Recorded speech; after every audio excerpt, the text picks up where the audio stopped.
읽은 말씀을 통해서 그때 기억하는 것도 은혜입니다 라는 제목으로 함께 말씀을 나누려고 합니다. 룻기는 사사기 바로 뒤에 나오는 아주 적은 분량의 성경입니다. 룻기 1장 1절의 말씀처럼 룻기는 사사기의 그런 상황과 많은 연관이 있는 말씀입니다. 우리가 사사기를 생각하면 늘 기억하는 말씀이 있는데요. 사사기서 전체를 대변하는 말씀입니다. 우리 룻기서 1장 바로 위에 보면 사사기 21장 25절의 말씀이 있는데, 그때 이스라엘에 왕이 없으므로 사람이 각기 자기의 소견에 오른 대로 행하였더라, 이렇게 하면서 사사기가 마무리되고 있습니다. 그 이어서 룻기가 나오고 있죠. 왕이 없다는 것은 질서가 없다는 말입니다. 이스라엘 민족들이 올바르게 살고 올바르게 하나님을 섬겨야 하는데 질서가 없기 때문에 자기의 경험과 자기의 생각에 옳은 대로 그렇게 살았습니다. 왕이 없다는 것은 이스라엘 민족의 중심이 없다는 의미입니다. 중심이 없으면 좌로나 우로나 치우치기 쉽습니다. 중심이 없으면 어려울 때, 위기가 있을 때, 분란이 있을 때, 적이 쳐들어왔을 때, 문제가 있을 때 힘을 모아서 해결할 수 있는 능력이 없다는 그런 의미입니다. 중심이 없다는 것은 내가 의지할 수 있는 대상이 없는 것이고, 정말 내 문제를 해결해 줄 수 있는 사람이 그 민족 가운데 없다는 것, 그것이 바로 왕이 없다는 그런 의미입니다. 여러분, 그러면 어떨까요? 그러면 너무 슬픕니다. 그러면 막막하고요. 그러면 괴롭고 힘들고 소망이 없고, 그러면 살아가기가 매우 어렵습니다. 그런 어려움이 만약 우리에게 있다면 우리는 어떻게 해야 할까요? 그런 어려움이 우리에게 다가올 때 우리는 어떻게 해야 할 것인가에 대해서 룻기 1장이 오늘 본문에서 우리에게 말씀해주고 있습니다. 오늘 룻기서는요, 왕이 없어서 좌로나 우로나 치우치며 중심 없이 살아가고 있는 사사시대의 이스라엘 민족들에게 주시는 말씀이고, 또한 그러한 환경에 처할 수 있는, 이미 처하고 있는 우리에게 하나님께서 주시는 말씀으로 여러분 받으시기를 바랍니다. 두 가지로 말씀을 나눌 건데요. 첫 번째로, 우리는 아주 막막한 상황을 만날 때가 있습니다. 사사들이 다스리던 시대에 엘리멜렉이라고 하는 사람이 있었습니다. 아내의 이름은 나오미고요. 두 아들이 있었는데 이름이 말론과 기럯입니다. 그들이 베들레헴에 살고 있었습니다. 그런데 그들이 고향을 떠나서 이방인들이 살고 있는 모압 땅으로 이사를 갔다, 그렇게 말하고 있습니다. 다른 민족이 살고 있는 지역으로 이주한다고 하는 것은 오늘로 말하면 다른 나라로 이민 가는 것과 굉장히 비슷합니다. 완전히 다른 문화, 다른 지역에서 아무것도 갖지 못한 채로 시작하고 출발하는 것입니다. 중요한 점은요, 왜 그들이 그러면 모압 땅으로 이주를 했는가, 그것이 중요합니다. 오늘 1절 말씀에 보니까 그들의 고향인 이 베들레헴에 흉년이 들었습니다. 먹을 것이 없다는 그런 의미입니다. 여러분, 흉년이 들었다고 해서 갑자기 모두가 고향을 떠나지는 않습니다. 버텨봅니다. 노력해보고요. 열심히 일해봅니다. 그리고 견뎌봅니다. 그러나 더 이상 그 땅에서 희망이 없고 일자리가 없고 할 수 있는 것이 아무것도 없었기 때문에 굳은 결심을 하고 고향 땅, 그 땅을 떠나기로 결심을 합니다. 흉년이 들었다고 해서 모든 사람들이 다 고통을 당하고 고향을 떠나지는 않습니다. 오늘 엘리멜렉의 가정은요, 다른 가정들보다 더 어려웠던 것 같습니다. 힘들어도 버티는 가정이 있고, 그래도 살만한 가정이 있고, 그래도 끼니를 연명할 수 있는 사람들이 있습니다. 그러나 엘리멜렉의 가정은 그렇게 하지 못했기 때문에 눈물을 흘리며 고향을 떠날 수밖에 없었습니다. 살고 있기 위해서는 어떤 일이라도 했어야 했기 때문에 그 땅을 떠나게 되었습니다. 여러분, 여기서 중요한 포인트가 있습니다. 이스라엘에게 흉년이 들었다고 하는 것은 꼭 농사가 안 되고 비가 내리지 않아서 생기는 일만은 아닙니다. 성경에서 그 흉년에 대해서 여러 번 말씀하고 계십니다. 이스라엘의 먹고 사는 문제를 누가 책임지십니까? 하나님이 하십니다. 세상 사람들이 아니라, 다른 민족이 아니라 하나님의 사람인 이스라엘 백성의 먹고 사는 문제는 하나님이 해결해 주십니다. 하나님이 먹이시고 하나님이 그들을 인도해 주셨습니다. 그런데 그런 이스라엘에게 더 이상 먹을 것이 없다고 하는 것은, 흉년이 들었다고 하는 것은 하나님이 그들을 위해서 일하시지 않는다고 하는 의미입니다. 왜 하나님이 그들을 위해서 더 이상 일하지 않으실까요? 바른 예배가 없었고, 바른 제사가 없었고, 바른 신앙이 없었기 때문에, 그들이 하나님을 의지하지 않았기 때문에, 하나님을 바르게 섬기지 않았기 때문에 하나님은 그들을 더 이상 돌보시지 않는다는 그런 말씀입니다. 그래서 오늘 이스라엘에 흉년이 들었다고 하는 것은 그 이스라엘 민족의 영적인 상태를 또한 의미하는 것입니다. 여러분, 영적인 흉년은 삶의 흉년으로 이어지게 됩니다. 세상 사람들이 아니라 하나님의 사람들은, 하나님의 백성은, 하나님의 가정은 하나님이 먹이시고 하나님이 인도하신다는 것을 여러분 믿으시기를 바랍니다. 우리는 이러한 예들을 성경에서 많이 보고 있습니다. 아합과 이세벨이 있었습니다. 그들은 우상을 숭배했습니다. 바알을 숭배했습니다. 우상으로 이스라엘 전역, 우상으로 하나님의 땅 전역을 더럽혔습니다. 하나님께서는 이스라엘에게 3년이나 비를 내리지 아니하셨습니다. 그럼에도 불구하고 이스라엘은 왜 비가 내리지 않는지, 왜 흉년이 들었는지도 알지 못하고 그래도 더욱더 우상에게 빌고 우상에게 절을 합니다. 여러분, 우리는 압니다. 언제 비가 다시 내렸을까요? 언제 이스라엘 땅이 해갈되었고, 언제 풀들이 자라고, 언제 곡식이 자라게 되었을까요? 하나님께서 엘리야를 통해서 오직 하나님만이 유일하신 하나님이시고 오직 하나님만이 이 땅을 지키신다고 갈멜산에서 보이신 후에 그때부터 비가 다시 내리기 시작했습니다. 흉년은, 그 땅의 흉년은, 하나님의 백성들에게 흉년은 우리의 영적인 상태를 의미하기도 합니다. 그러한 흉년 가운데서 이 엘리멜렉의 가족은 고통 가운데 고향을 떠나서 모압 땅으로 이주합니다. 그런데 더 어려운 일이 그들에게 닥칩니다. 이것도 어려운데 더 어려운 일이 닥친다는 것입니다. 여러분, 이민 생활이 얼마나 어려운지 아시나요? 어렵습니다. 저희도 적지 않은 세월 11년 동안 외국에 살았죠. 많은 이민 가정들을 보았습니다. 이민 가정들이 하는 말이 있는데요. 집 떠나면 고생이다. 집 떠나면 광야다. 이렇게 다 이야기를 합니다. 새로운 지역으로 아무것도 없이 빈털터리로 그 지역에서 새로운 그 땅에서 출발하는 것은 너무나 어렵습니다. 그런데 그 어려움 넘어서 더 어려움이 그들에게 생기는데 바로 남편이 죽게 됩니다. 그 가정을 이끌고 여기까지 왔던 그 남편이 죽게 된다는 거예요. 중심이 없어지는 것입니다. 의지할 대상이 없어지는 것입니다. 이제는 더 이상 그들을 이끌고 갈 중심 인물이 없어집니다. 가정을 책임져야 할 남편이 없고 아버지가 없는 그 모습을 우리가 상상해 볼 수 있겠습니까? 아버지가 없다는 것, 때로는 그 가정의 기둥과 같은 어머니가 없다는 것, 그것은 앞으로 닥칠 그 가정에게 얼마나 큰 고통이 임할 것인가에 대해서 오늘 예고하고 있는 그러한 어려운 말씀입니다. 여러분, 그런데 이 모습은요, 이스라엘의 모습이기도 합니다. 그들은 왕이 없습니다. 이끌어줄 사람이 없습니다. 의지할 대상이 없습니다. 싸워줄 사람, 먹을 것을 줄 사람이 없습니다. 바로 이스라엘의 모습이 엘리멜렉의 가정의 모습입니다. 아니, 이제 그가 죽었기 때문에 나오미의 가정의 모습이 바로 이스라엘의 모습입니다. 혹은 그 모습이 우리의 모습일 수도 있습니다. 왕이 없는 나라의 처절하고 그 서러움들, 그리고 남편이 없고 아버지가 없고 어머니가 안 계시고 그 가정의 기둥이 없는 그 부재의 모습, 그 가정의 막막함을 우리가 이 말씀을 통해서 볼 수 있습니다. 여러분, 그런데요, 고통이 여기서 끝이 아닙니다. 힘든 사람에게 고통은 또 다른 고통을 낳습니다. 지금 처한 상황도 감당하기 어려운데 이제 지치고 힘들고 살아갈 희망도 없고 여기서 포기하고 싶은데 그냥 여기서 죽었으면 딱 좋겠는데 여기서 또 다른 고통과 슬픔이 찾아오게 됩니다. 이제 겨우 마음을 추스리고 살아볼까 하는데 이방 땅에서 이방 여인과 결혼했던 두 아들이 갑자기 죽게 되었습니다. 이제 나오미는 어떻게 살 수 있을까요?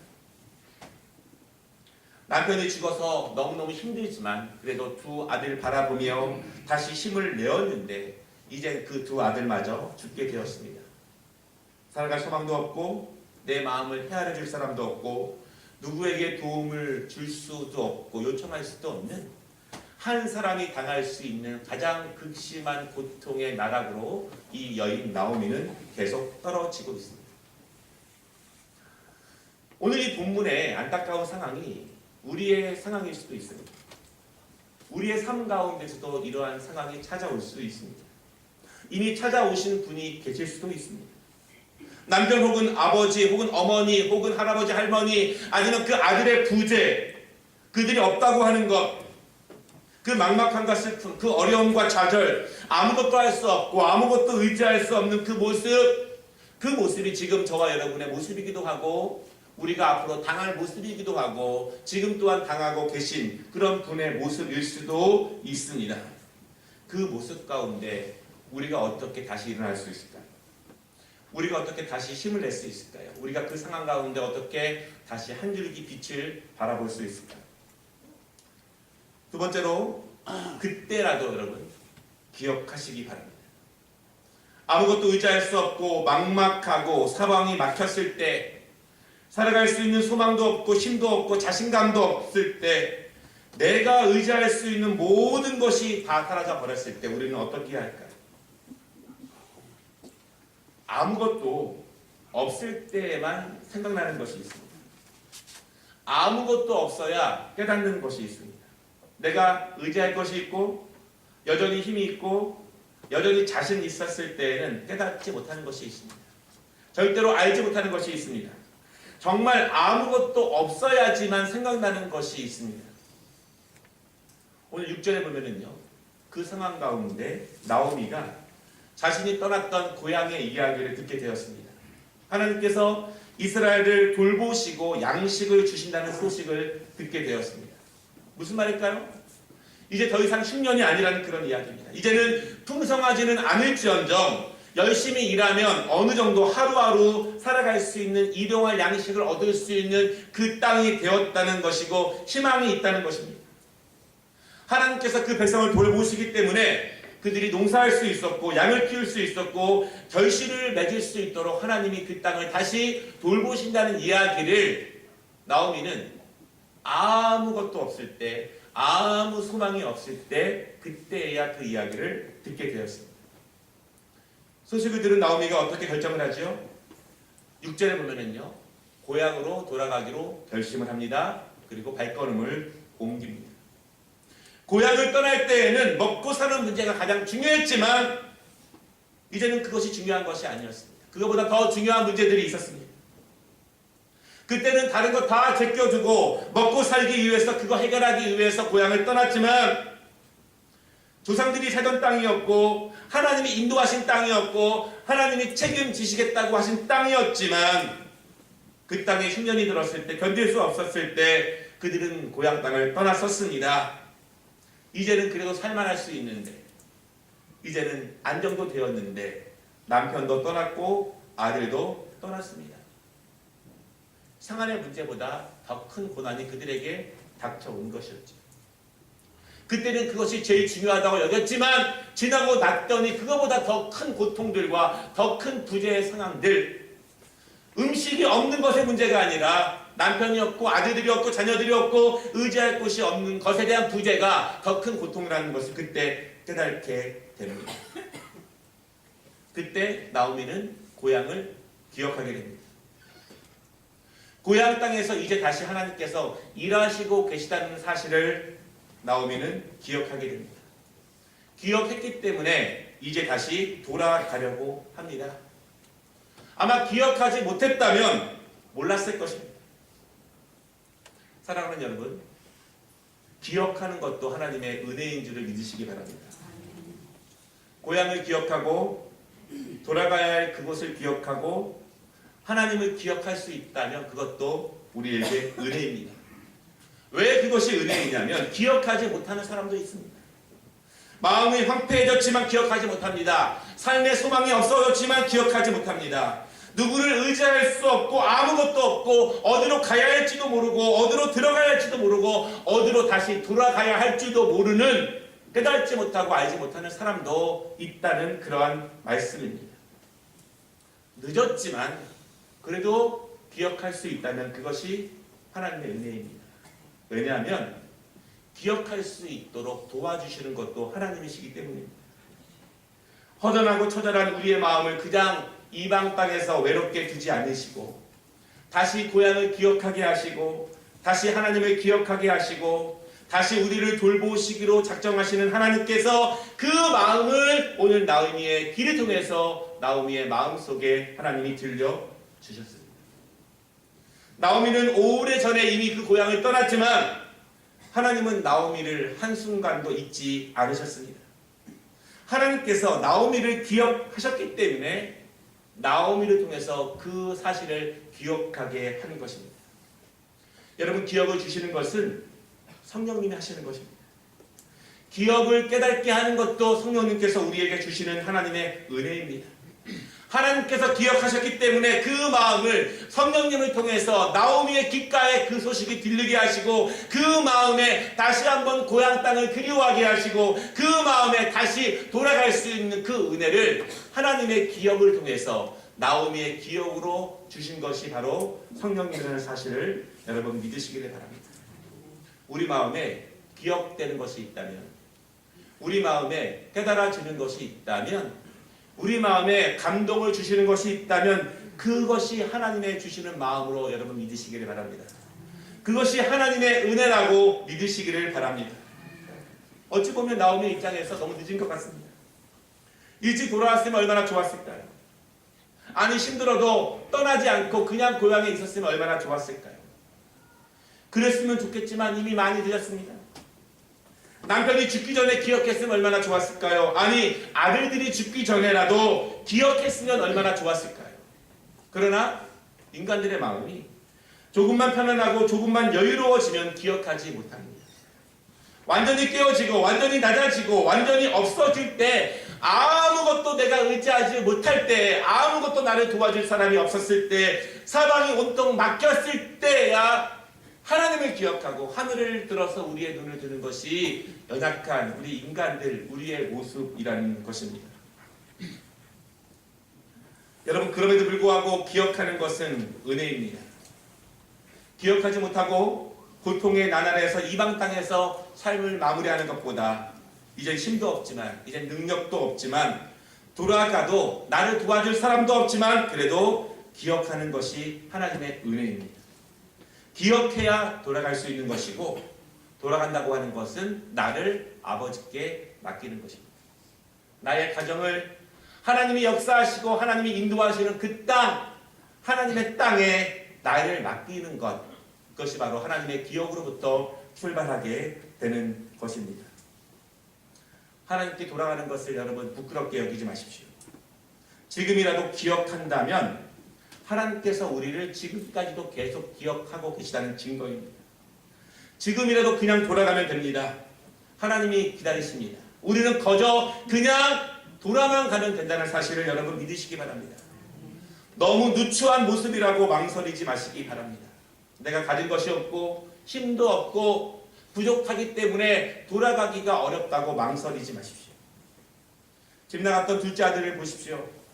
그는 아버지의 마음을 괴롭게 했습니다. 아버지의 재산에 탕진했습니다. 그래서 아버지께로 돌아가기가 부끄러웠고 괴로웠고 망설였습니다. 그러나 아버지는 한 번도 그를 잊지 않으셨습니다. 계속 기다렸습니다. 계속 기다렸습니다. 아들이 아버지를 기억하지 못하는 순간에도 아버지는 한 번도 그 아들을 잊은 적이 없습니다. 아들이 망설이며 부끄럽게 집으로 돌아갔지만 아버지는 버선발로 뛰어가서 아들을 끌어안아 주었습니다. 여러분, 잊지 않았습니다. 지금 기억나는 것이 있다면 그것이 하나님의 은혜이고 성령님의 음성임을 믿으시기를 바랍니다. 하나님이 우리에게 기억나게 하셨다면 지금 돌아가는 것이 맞습니다. 기억나게 하신 하나님께 응답하시기를 바랍니다. 그저 돌아만 가실 때 하나님께서 우리를 가장 크신 사랑의 품으로 우리를 맞아주실 것이고 우리를 회복시켜 주실 것이고 우리를 강건하게 인도하실 것입니다. 지금도 우리 마음에 울림을 주시고 기억나게 하시고 말씀하시는 그 하나님을 찬양하고 그 하나님의 말씀에 반응할 수 있는, 순종할 수 있는 우리 모든 성도들 되시기를 주님의 이름으로 축원합니다. 하나님 아버지,